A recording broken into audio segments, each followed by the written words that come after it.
is going on, guys? So it's actually a late night video upload. We spent the entire day at an apple orchard, a couple hours outside of Charlotte. So that's kind of why I'm dressed up. I almost never wear button downs, but it's kind of fall weather, so I wore kind of this nice little fall attire. Anyways, we got some nice family photos, and we got some juicy apples and some cider and some fire donuts, some like apple cinnamon donuts. Those are gonna be gas tomorrow morning. Anyways, so what? Okay. Anyways, we just got back. It's late, but I've been very disciplined in my routine of doing daily uploads. So there were a couple things I thought about on the drive, which was really good to reflect on how long I've been collecting, what I've learned, what I've achieved. And somebody brought up something in the Discord about something content they'd like to see, being, you know, what mistakes, what things could I have done differently. And I think those are different videos, and I think there'd be long videos. So what I'm going to talk about is the mistakes that I made early on in collecting, and we're going to talk about that here. So first off, and I'm also going to do a different video on the background of how I got back into collecting, but okay.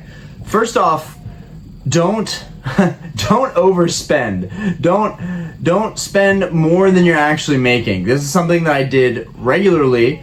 It got to a point where I drained all of my accounts. I pretty much racked up credit card debt. Now this was really more like 3 years ago, and I did that a little bit here and there in the past year or so. But I began saving my money. I always began putting money back to the side, and I was always really good about that. I went to school for finance. I never imagined that I would go on a spending spree for Pokémon products, right? And I think a lot of people in this hobby can relate to that. It's very easy to spend your money. It's very easy to go on eBay and get sucked into auctions. And I was one of those people that was getting sucked into a lot of auctions. Now, the other thing that's important here is that I set way too big of goals, right? I was expecting that I would complete every single Wizards of the Coast set from 1999 to 2003. There's a lot of stuff in there, mind you, but I was going to complete that in like a couple months, including the first edition base set, graded, which was honestly a crazy feat, and I did do it, but it took me into debt. I was overspending. I made maybe 20 or 30% back of what I had spent the last couple of years at Collecticon recently, which was awesome because that, on top of the savings that I have now, I'm in a much better financial position. I do have a growing family. I do have a 2-year-old, so I need to keep that stuff in mind moving forward. And also, I'm way less stressed out now, not spending as much money. And I know it seems like, well, that's a given, Orion. Don't spend that kind of money on cards. But when I was getting back into the hobby, no one could tell me anything. I just wanted this, I wanted that, I wanted my theme deck collection, I wanted my display for the YouTube, I wanted Grail cards that are now in my background. Like, I wanted it all. And I have it all now. At least I have everything that I want now. The next button is way too low. Anyways, not trying to show you guys, not trying to flex my chest hair or anything. Not that I have any chest hair. But anyways, guys, I wanted it all, and I'm really, really happy that I begun collecting. This is just a super long video for another time. Like, there's so many aspects to this, but I'm really just gonna focus on things that I did wrong that I wish I would have done a little bit differently. So I was going after way too much. I was racking up debt. I was spending money that I didn't even have. And another thing was I was going after stuff that everyone was talking about. You know, I was going after, hype stuff, looking at stuff and bidding on stuff that honestly I didn't even care that much about.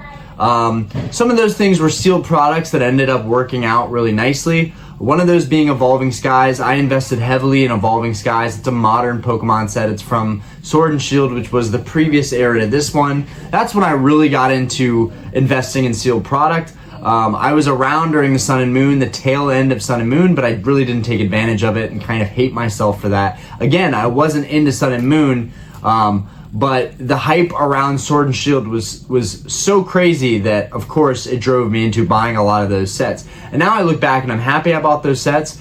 I liked Evolving Skies because it has Rayquaza, it has Umbreon, but I never really imagined I would have ended up buying as many boxes as I did. I think I own 11 or 12 boxes, which is by no means like a whale investment, but most people buy a box or maybe 2 boxes. And I bought like 10, 11, 12 at like 100 to 150 price point. Now that box is like $400 or $500, so I did really well on that. But that's a good example of me buying a product that I didn't really feel crazy about, but I bought into it anyways because the hype was real for that. And I still do it occasionally. A good example, let me just pop over here. A good example are some of these cards more recently. So, you know, along with buying Evolving Skies, I also paid top dollar for the Umbreon, which is in the set. Mine did get a 10, which is awesome. And it's a beautiful card, but not worth the $500 that I ended up paying for it because of hype. I got this at the convention. I did trade for this, and I only put 240 bucks into it on top of some what I call junk slabs at this point. They were like PSA 7s, PSA 8s, and then I put some cash on top. And PSA 8 is by no means a terrible grade. That's just where flaws start to become more prevalent. So I'm really trying to stick with 9s these days. And then I kind of FOMO purchased this from a friend who gave me a really good offer on it because there's been a lot of Sun and Moon hype. So I still buy cards that are like hype, even though I might not necessarily love them. My love lies within theme decks, which I don't really want to harp on that too much. I've been doing this lately, telling people what I invest in, what I like.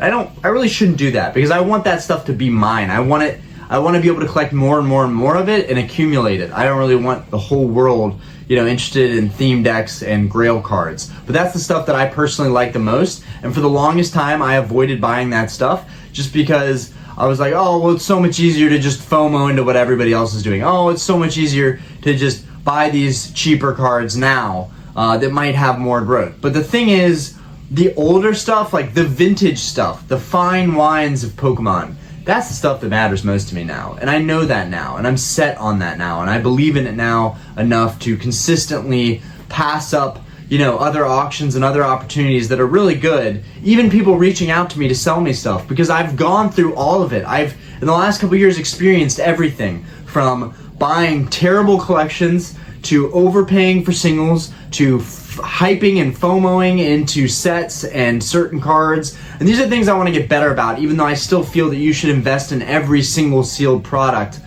every single sealed booster box that releases, especially at the prices they're at, while they're abundant and nobody cares about Paldea or Scarlet and Violet or Obsidian Flames or 151 is going to be printed into the ground.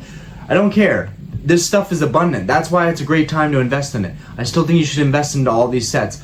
I'm not necessarily saying FOMO into all these sets, but that's kind of what it is. There's definitely a degree of FOMO that goes into buying these sets when they've just released, when you could just wait a couple months and see how the price changes. But I also like to open the sets, so there's that part of it too. Okay, overspending. Okay, here's another one, and then I will get, okay, I'm trying to keep my thoughts in line here. Buying the retail products, that was one thing. That's my biggest regret. My absolute biggest regret. I have 3 displays in here, and if we just turn this over here a little bit, you guys can see my Fusion Strike display stocked with modern boosters. We've got a Brilliant Stars display over here. Wow, they are having way too much fun without me right now. But I went to every store and bought as many packs as I could. I was opening stuff, and then it got to a point where Brilliant Stars came around, and I opened like $1,200 worth of Brilliant Stars sleeved packs, which probably wasn't even that much because I was paying a markup from like Target and Walmart, whatever. I was paying like 50 cents, maybe $1 more than I should have been, maybe even $1.20 more than I should have been a pack. And I was opening them and getting nothing. And it serves me right. I am so glad I got nothing out of those packs, because if I had gotten bangers out of that pack, out of those packs, I would have continued going down that road of just picking up random stuff in stores. And I'm so glad I didn't do that, because it was a huge waste of money and time. The number one thing I would do now is just buy the booster boxes, maybe buy the ETBs. I really like the ETBs because of the promo value. The promo value definitely offsets costs. I've talked about that a million times. I feel like I've beaten the dead horse. I'm not even sure what that saying is. Anyways, I've beaten that topic to a pulp. Yeah, that works. But anyways, guys, avoid gimmicky random products. Like with 151, I would even say avoid the poster collection, avoid the binder collection, avoid anything that isn't ETB or booster bundle. But 151 is different, and we're going to get into that in a little bit.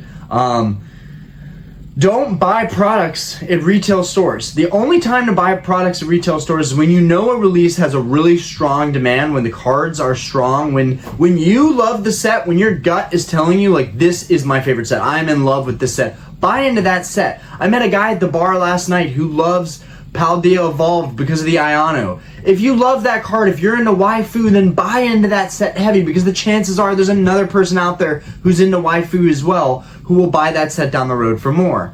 So as an investment, like, believe in yourself and trust yourself, but also get the best cost basis. Don't be going to the store and buying retail products unless it's a really good set, very strong demand, or a special set like 151. Crown Zenith was in that area, even though I know Crown Zenith prices have just tanked, which makes no sense to me. Maybe it was just printed too hard, and I don't think they're going to continue doing that. I think Pokemon is getting better at being strategic about these releases and about how they are printing these cards. So, that being said, just don't be buying all these retail products. Just go online, search a couple websites. I know it takes time, but you got to do your due diligence, or you're going to end up like me, and you're going to end up taking 3 years to catch back up to getting your value back, getting your equity back, and saving up money again and having a nice financial position again.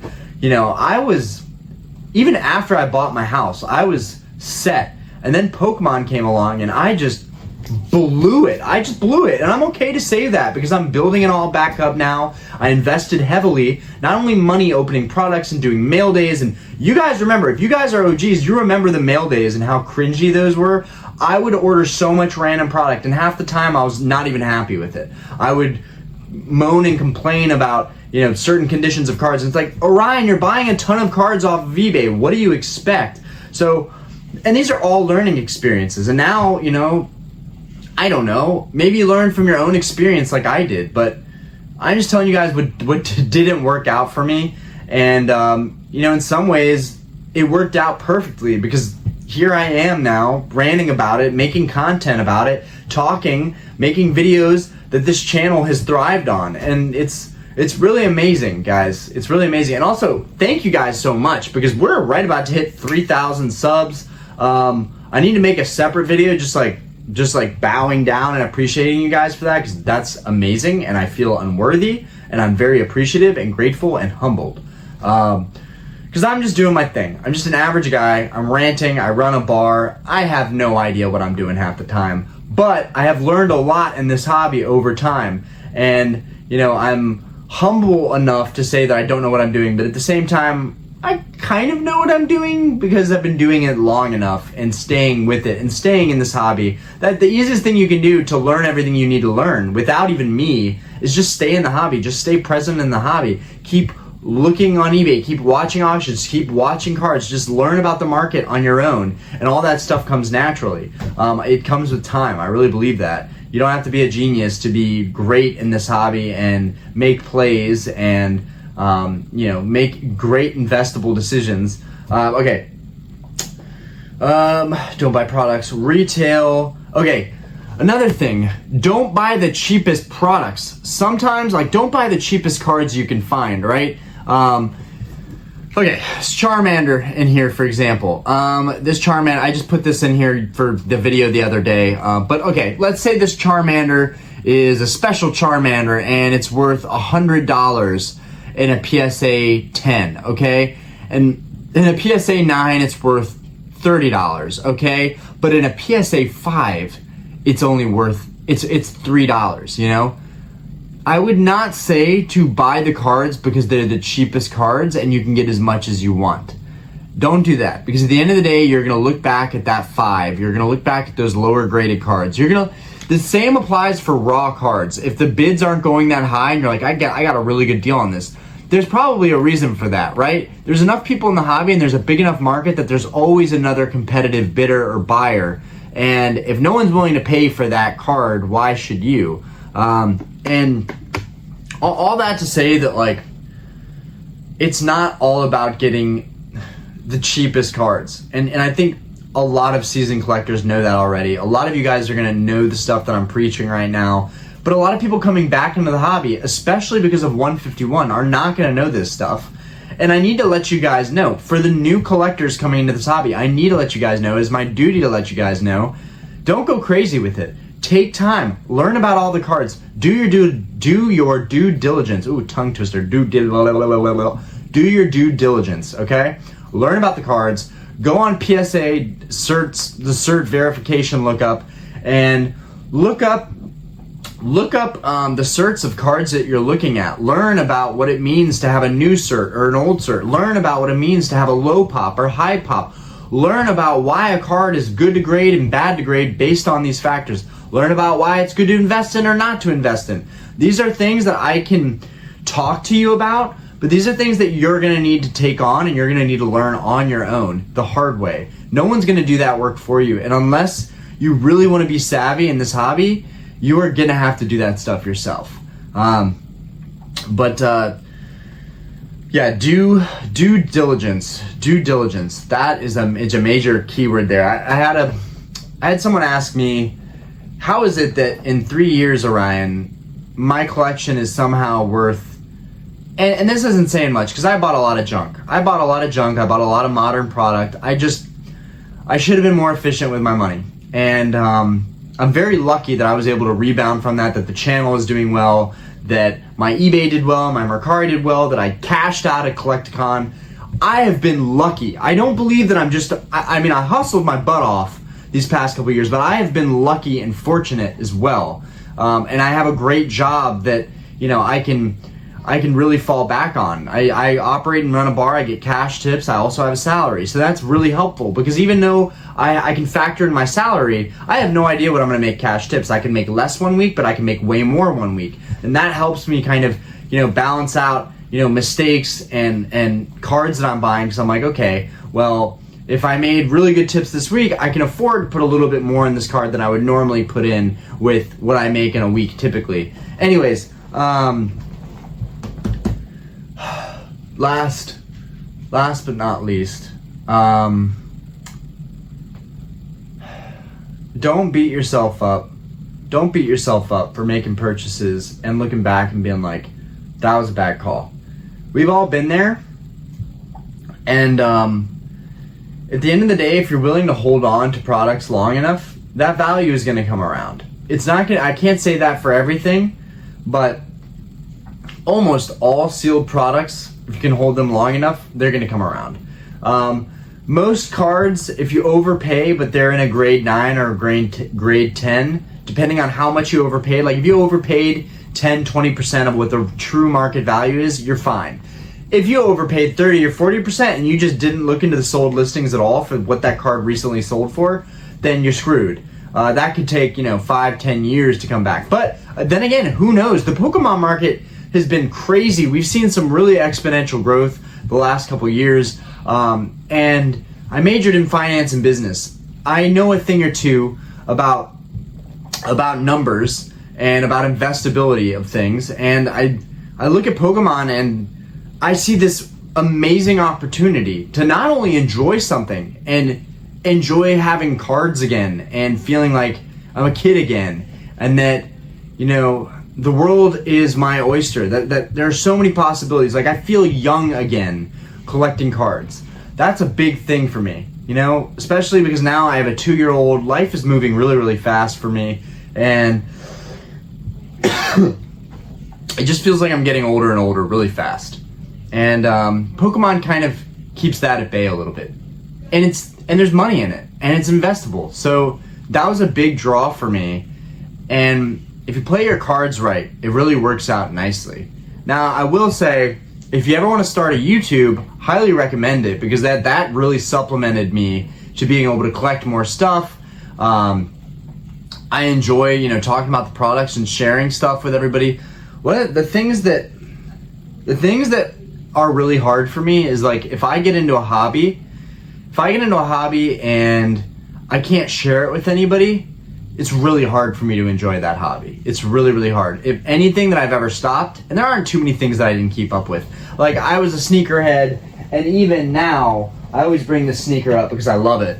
But even now, I still have my OG sneakers from back in the day. Like, I don't fully quit a lot of the things that I get into. I still have the first watch I ever bought. There are things that I collect that like I just believe in, even if no one around me is going after that stuff. But what I love about Pokemon and just having a YouTube in general is just being able to share this stuff. Being able to share this stuff, you know, being able to open up products with you guys, being able to do lives. It's an amazing time to be on YouTube right now, and I'm very, very thankful. Again, thankful for the following, thankful for the appreciation of the stuff that I make and the stuff that I talk about. And I've made a lot of failures there too. Regarding the YouTube, what I've learned is no one cares about what you're getting. No one cares about what you have. No one cares about the things you're going to show off or the things you're going to share. What people care about is the information, the knowledge that you have. That's what people care about. And that's something that I have an abundance of and just have never thought about tapping into. Like I got early on in my YouTube career, I got very dull. I like could not think of an original thought to save my life.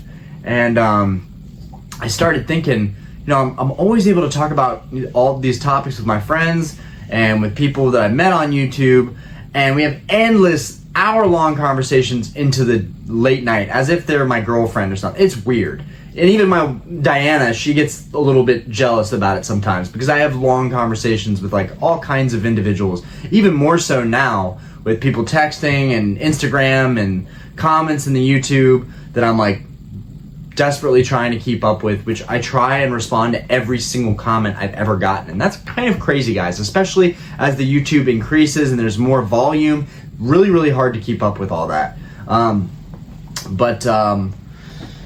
Yeah, I thought about all these conversations that I had, and I was like, that's when it got interesting making YouTube videos. Was like, why don't I just bring that conversation to the channel, and then I have my content. That is the content. And I thought, nobody's gonna watch that. And you guys have shocked me with your interest in the stuff that I make, because it's really just conversations I would have with people on a day-to-day about this hobby. Okay.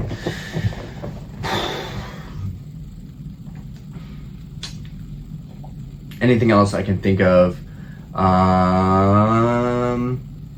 When you're buying modern product, buy it by the case if you can afford to. Or buy it by the booster box if you can afford to, for really like dirt cheap. Like check those sold listings and look at the cheapest ones and go for the cheapest price. Always try and have restraint on not paying a premium for cards and product, okay? Because that's something you can do when that stuff is long out of print or super vintage or fine wine. But stuff that's like modern right now, alternate arts, sealed product, we're all competing with each other on the market for buying stuff and collecting stuff.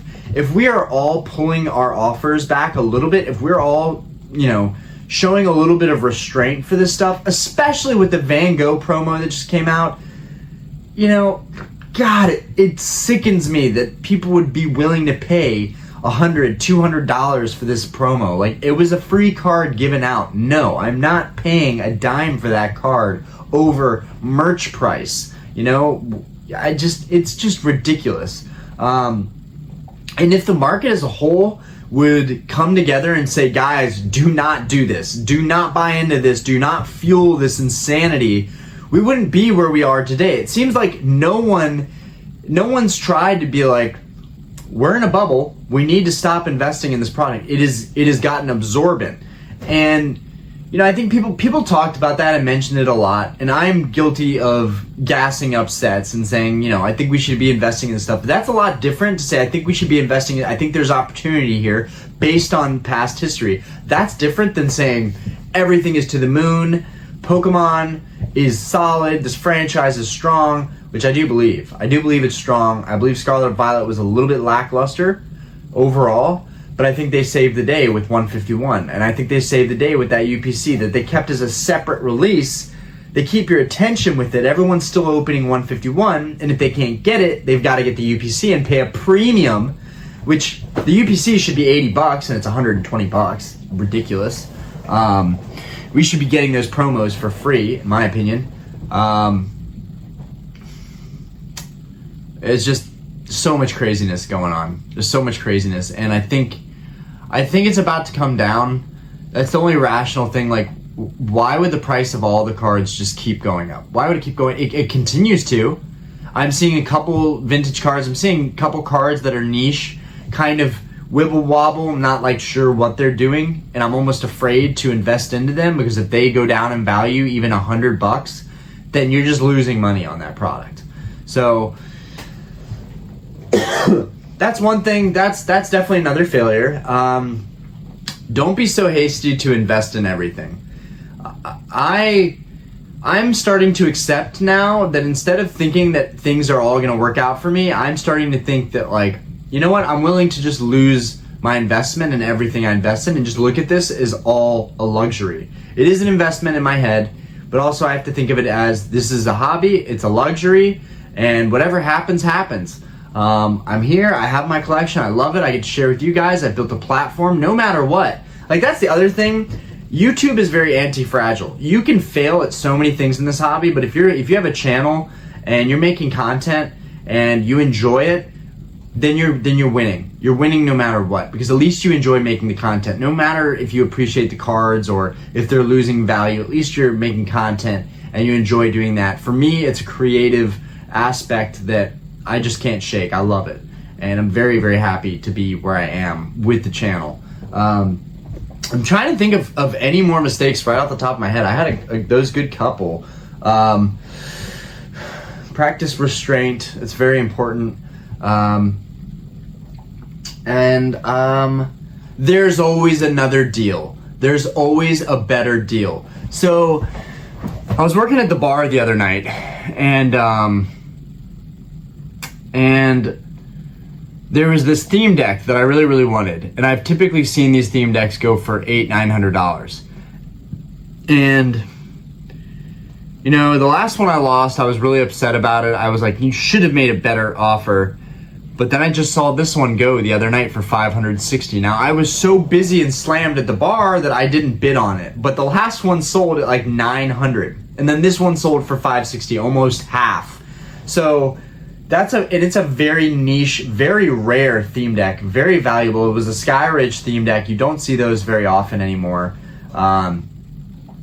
It went for nearly half, which if I already owned the deck, that would suck to see, because I'd be like, wow, someone just paid way less than what I paid for this product. But it happens, guys, and it's going to continue happening. So, and I practiced some of that restraint today too. There was a Crystal PSA 9 Celby, and I held off on it because I just thought, this is just too much money. It just feels like it's too much money.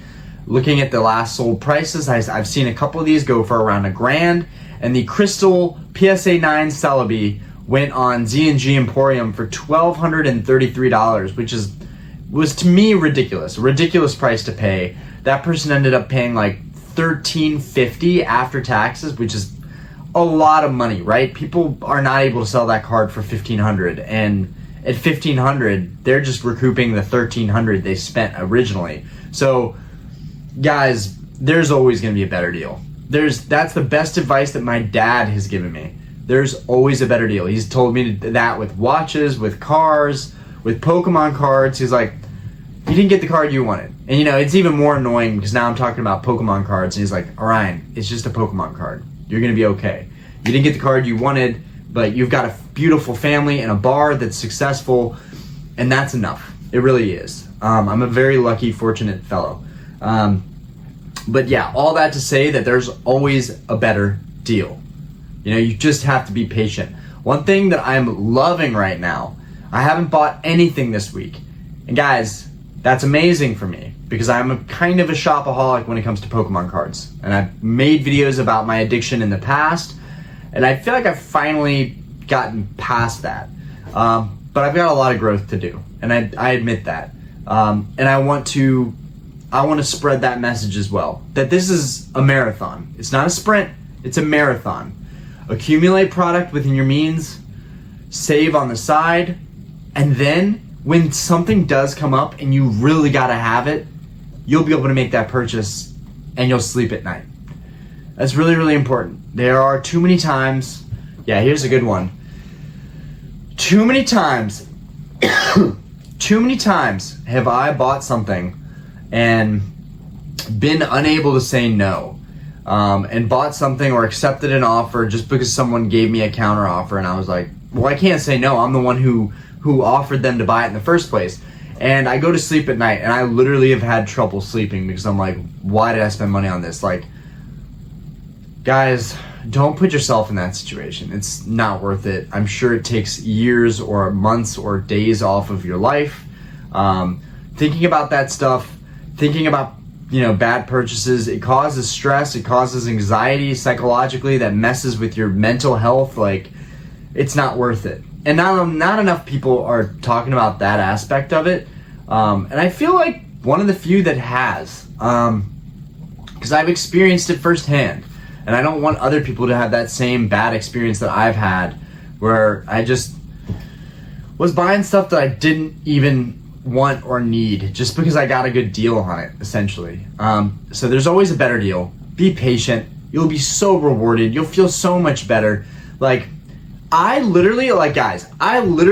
stress out and have anxiety and panic attacks just watching like high-end auctions ending. Like the last, what I'm talking about, the last 30 seconds where it's the red numbers on eBay and you're watching it, it's just tick tock, and you're like, am I gonna put in a bid on this? Am I really gonna do this? Like, this is crazy. Like, guys, that creates an adrenaline rush. It's a dopamine effect when you win.